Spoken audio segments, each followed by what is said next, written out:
नमस्ते सभी को। आज मेरा अध्याय विद्येश्वर संहिता का तीसरा अध्याय साध्य साधन आदि का विचार तथा श्रवण कीर्तन और मनन, इन तीन साधनों की श्रेष्ठता का प्रतिपादन।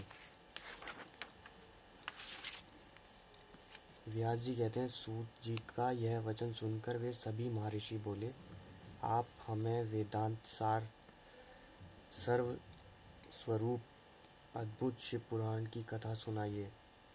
सूत जी ने कहा, आप हम सब महर्षि गण योग शोक से रहित कल्याणमय भगवान शिव का स्मरण करके पुराण प्रवर शिव पुराण की, जो वेद के सार तत्व से प्रकट हुआ है, कथा सुनिए। शिव पुराण में भक्ति, ज्ञान और वैराग्य, इन तीनों का प्रतिपूर्वक गान किया गया है और वेदांत वेद सदस्तु का विशेष रूप से वर्णन है। इस वर्तमान कल्प में जब सृष्टि कर्म आरंभ हुआ था, उन दिनों 6 कुलों के महर्षि परस्पर आपस में विवाद करते हुए कहने लगे, अमुक वस्तु सबसे उत्कृष्ट है और अमुक नहीं है।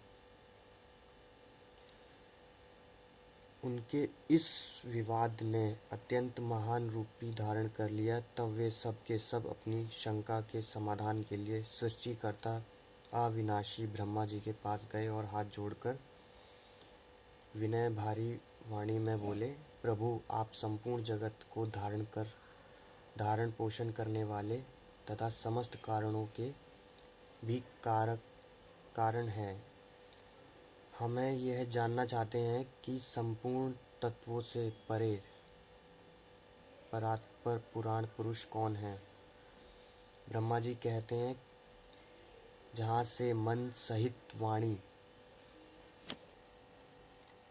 उन्हें पाकर लौट आती है तथा जिनसे ब्रह्मा विष्णु रुद्र और इंद्र आदि के युक्त यह संपूर्ण जगत समस्त भूतों एवं इंद्रियों के साथ पहले प्रकट हुआ है, वे ही हैं देव महादेव, सर्वज्ञ एवं संपूर्ण जगत के स्वामी हैं।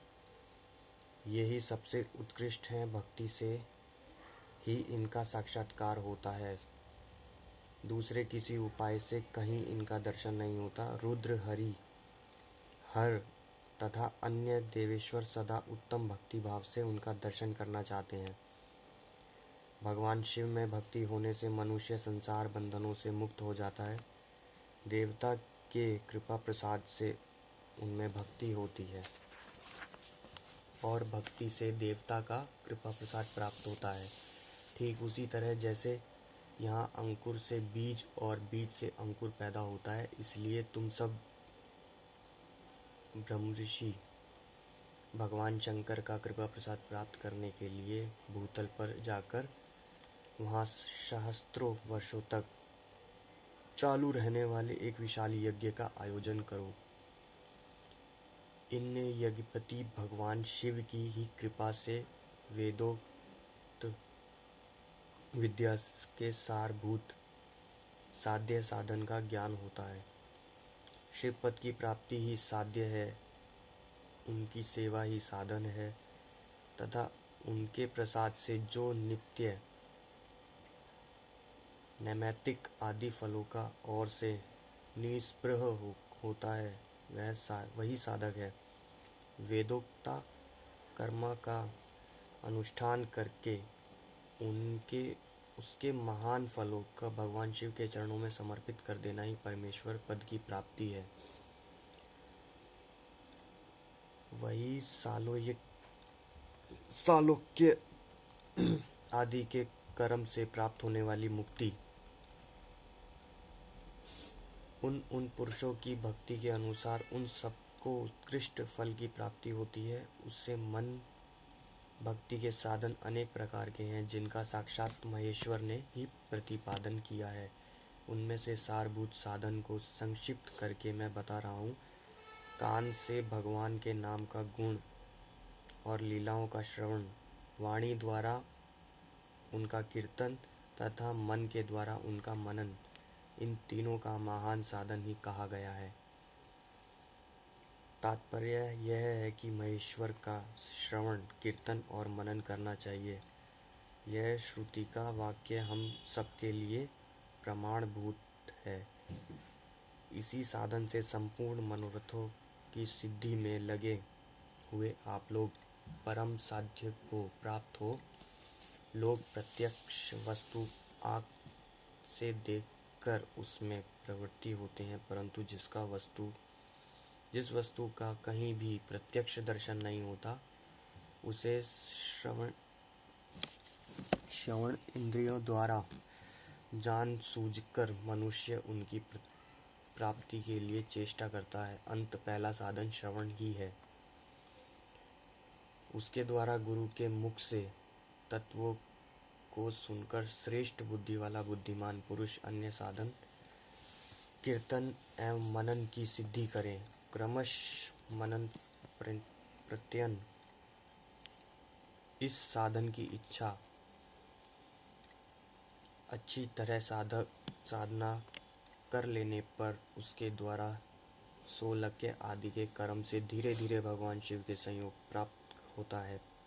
पहले सारे अंगों के रोग नष्ट हो जाते हैं, फिर सब प्रकार का अलौकिक आनंद भी विलीन हो जाता है। भगवान शंकर की पूजा, उनके नामों का जाप तथा उनके गुण, रूप, विलास और नामों का युक्ति परायण चित्त के द्वारा जो निरंतर परिशोधन या चिंतन होता है, उसी को मनन कहा जा गया है। वह महेश्वर की कृपा दृष्टि से उपलब्ध होता है। उसे समस्त श्रेष्ठ साधनों में प्रधान या प्रमुख कहा गया है। सूत जी कहते हैं, मुनीश्वरों, इस साधन का महात्म्य बताने के प्रसंग में मैं आप लोगों के लिए एक प्राचीन वृत्तांत का वर्णन करूंगा। उसे ध्यान देकर आप सुने। पहले की बात है, पराशर मुनि के पुत्र मेरे गुरु व्यासदेव जी की सरस्वती नदी के सुंदर तट पर तपस्या कर रहे थे। एक दिन सूर्य तुल्य तेजस्वी विमान से यात्रा करते हुए भगवान संत कुमार अकस्मात वहां पहुंचे। उन्होंने मेरे गुरु को देखा और वह ध्यान में मग्न थे।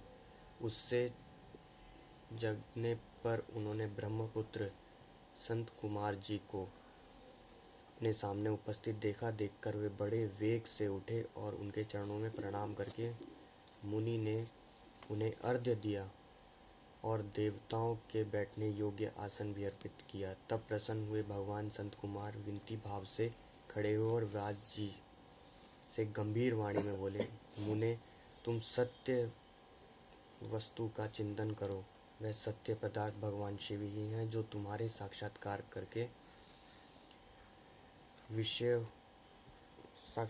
के विषय होंगे। भगवान शंकर का श्रवण, कीर्तन, मनन, ये तीन महत्तर साधन कहे गए हैं। ये तीनों ही वेद समस्त हैं। पूर्व काल में मैं दूसरे साधनों के संभ्रम में पड़कर घूमता घामता मंदराचल पर्वत पर पहुंचा। मंदराचल पर्वत ये झांसी में पड़ता है, जो आज शहर बना दिया गया। वहाँ तपस्या करने लगे। तदंतर महेश्वर शिव की आज्ञा से भगवान शिव नंदीकेश्वर वहाँ आए। उनकी मुझ पर बड़ी दया थी। वे सबके साक्षी तथा शिव गणों के स्वामी भगवान शिव नंदीकेश्वर मुझे स्नेह पूर्वक मुक्ति का उत्तम साधन बताते हुए बोले, भगवान शंकर का श्रवण, कीर्तन और मनन, ये तीनों साधन वेद समस्त हैं और मुक्ति के साक्षात कारण हैं। यह बात स्वयं भगवान शिव ने मुझसे कही। अंत ब्राह्मण, तुम श्रवण आदि तीनों साधनों का ही अनुष्ठान करो। व्यास जी से बारंबार ऐसा कहकर अनुगामियों सहित ब्रह्मपुत्र संत कुमार परम सुंदर ब्रह्मधाम को चले गए। इस प्रकार पूर्व काल के इस उत्तम वृत्तांत में संक्षेप से वर्णन किया। श्री बोले, सूत जी, श्रवण आदि तीनों साधनों के आपने मुक्ति का उपाय बताया है, किंतु जो श्रवण आदि तीनों साधनों में असमर्थ हो वह मनुष्य किस उपाय का अवलंबन करके मुक्त हो सकता है? किस साधन भूत कर्म के द्वारा बिना यत्न के ही मोक्ष मिल सकता है? इसमें 3 चीज बताइए नानी।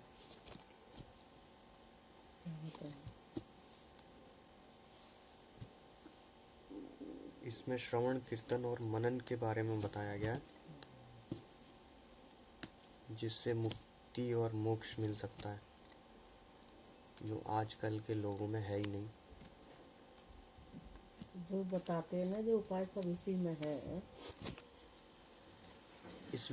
इस कथा में बताया गया है कि किस तरीके से हम शिव की प्राप्ति और मोक्ष की प्राप्ति कर सकते हैं, जिसमें श्रवण, कीर्तन और मनन करना चाहिए, जो आज के समय में यकीनन लोगों में है नहीं।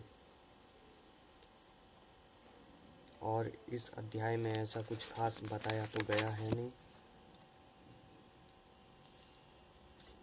3 ही चीज हमें बताई गई हैं और जो हमें मेन लगी। इसी के साथ ही हम ये अध्याय ख़त्म करते हैं और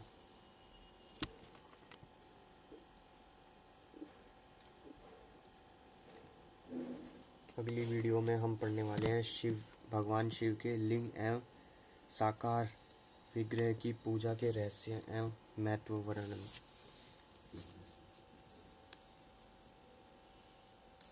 आप सभी से आशा है कि इस वीडियो को आप ज़्यादा से ज़्यादा शेयर करें और लाइक करें। धन्यवाद। हर हर महादेव। जय श्री महाकाल।